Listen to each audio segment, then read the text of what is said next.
May the words of my mouth and the meditations of our hearts be acceptable in thy sight, O Lord, our strength and our Redeemer. Amen.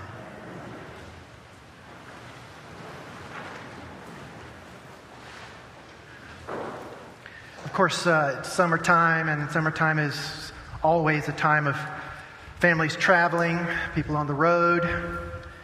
And so there's this tourist attraction in Nevada, and it's marketed. I'm not talking about Las Vegas.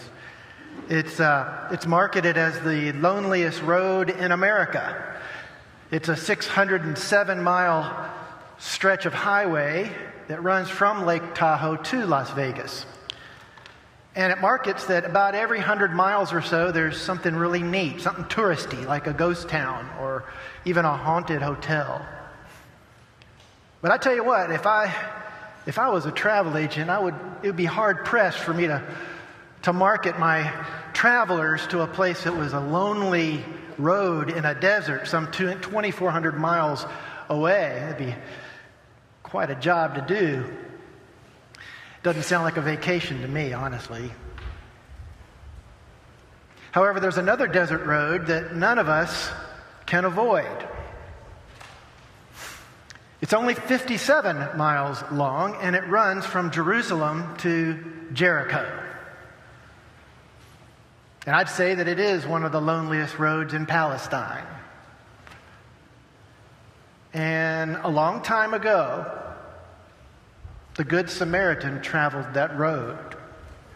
And the Good Samaritan has become a universal symbol of charity and kindness and generosity toward the least of these.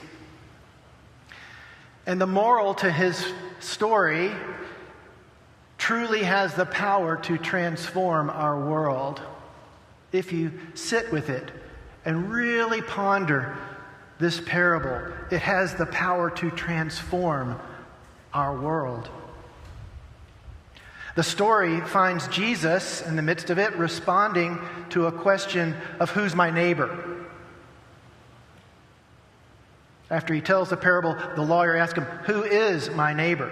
By sharing that this desert road is not a distant thoroughfare, he's basically responding that it's a road that runs through your own backyard. It's a road that runs through your own backyard. Jesus highlights three types of folks in this parable. Folks that traveled this road. The first type of traveler is obviously the robber. The robber's ethic suggests that what is mine, and what is yours is mine too. And their ethic is that they'll take whatever they need, whatever they want, and they'll beat you to a pulp. They'll leave you half dead in a ditch. No big deal. The second type of person to walk along this dangerous road is actually represented by both the priest and the Levite, because their actions were basically the same. And their ethic suggests that what is mine, and I must protect it. And I must protect it, even if it means you get hurt. Now, they aren't bad people, really. I can only imagine that the priest and the Levite are most likely very deeply respected within their communities. They likely follow all of their community's laws and norms. They probably sit on local boards. They pay their taxes on time, and I would imagine they even coach their kids' soccer teams. And they also deal a lot of love out to those within their community. But because of what it costs, because of crossing the road is going to cost them something, they just lower their heads and go about their business because their focus is so inward. So inward toward their own needs and the needs of those who are most like them. It's an ethic that leads the good and decent priest and Levite toward a life of valuing their reputations, but not their relations. Their reputations, not their relations. And unfortunately, if we're all being honest with ourselves, it's the category that most of us fall into more than we care to admit. And I think personally that it's at the root of our inwardly focused and polarized world we live in today. And then there's the third type of traveler along this road. He's the hated and reviled Samaritan. But this Samaritan lives by an ethical code that says, what is mine is yours if you have need of it. What's mine is yours if you have need of it. Because it's an ethic of love. And that's what love does. It transforms everything and everyone within its midst. My safety is yours if you have need of it. My security is yours if you have need of it.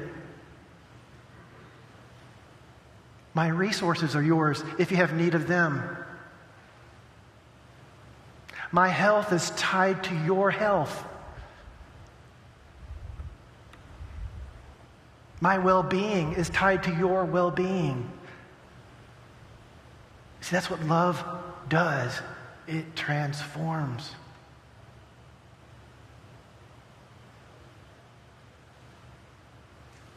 The Reverend Martin Luther King Jr. highlighted the parable of the Good Samaritan in his famous mountaintop sermon. It was the last sermon he ever preached because it was preached in Memphis on the night before he was assassinated there. In his sermon, he said that the priest and the Levite likely asked the question, if I stop to help this man, what will happen to me?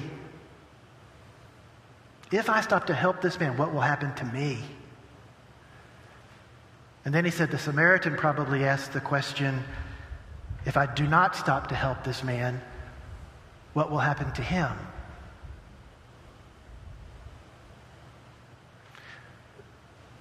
It's a very important distinction in those two questions. And invariably, just like any of these main characters in this parable, we're going to inevitably find ourselves asking or focusing on one of these questions while we travel that road. We'll travel that road by just walking out our own back door. Because see, everyone who has a breath in their body travels the road from Jerusalem to Jericho on a daily basis. And you know what that means? That means that our neighbors are on it too. Our neighbors are on it too.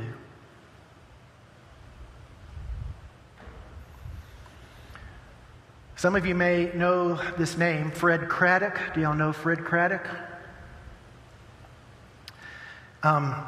He was famous for his preaching, mainly. He was known for his storytelling as well, and he was the former emeritus professor at the Candler School of Theology right here in Atlanta. And he told a story one time of visiting his mother during her last illness. She was bedridden in the back room of her home. And his father, who had never really been a church-going man, was out on the porch. And Fred went out to talk to his father, and he found him sitting there with a stray dog curled up next to him. This dog was mangy, scruffy, and he obviously was no one's pet. But Fred's father was gently scratching the dog behind his ears. And Fred asked, "Dad, where did you get that dog?" His father said, "Well, he just wandered up onto the porch the other night, so I let him in. And he looked hungry, so I gave him some scraps, and now he won't leave." And Fred said, "Well, Dad, you shouldn't feed a stray dog. He'll just keep coming back." Dad looked at the dog, and he said, "Well, every creature needs someone to scratch behind the ears." It's true. Sometimes our neighbor's a beaten man in a ditch. Sometimes it's an estranged friend or a family member. Sometimes it's a mangy stray who just needs a place to curl up overnight.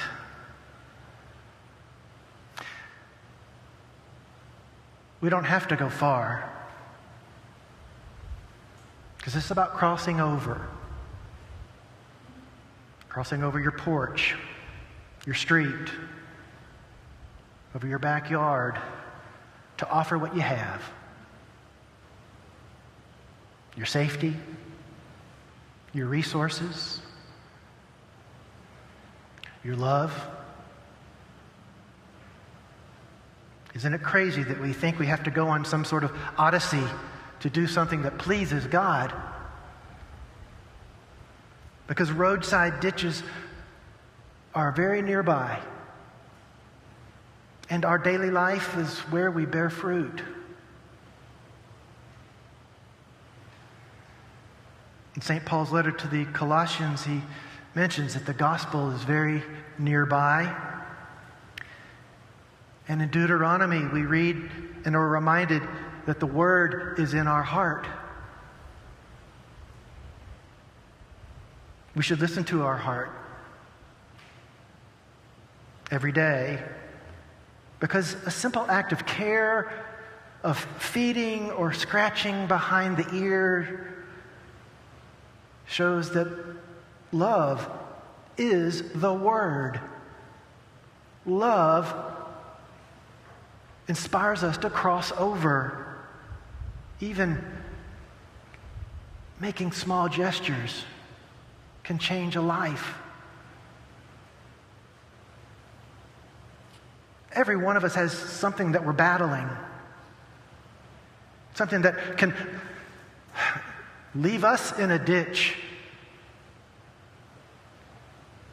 We should watch and listen for all the people. All the people are our neighbor. We should listen for them who are battling life's difficulties and pains, and then cross over and offer something that Jesus talked an awful lot about. Something that's as good as being scratched behind the ear. Love. Love. Love.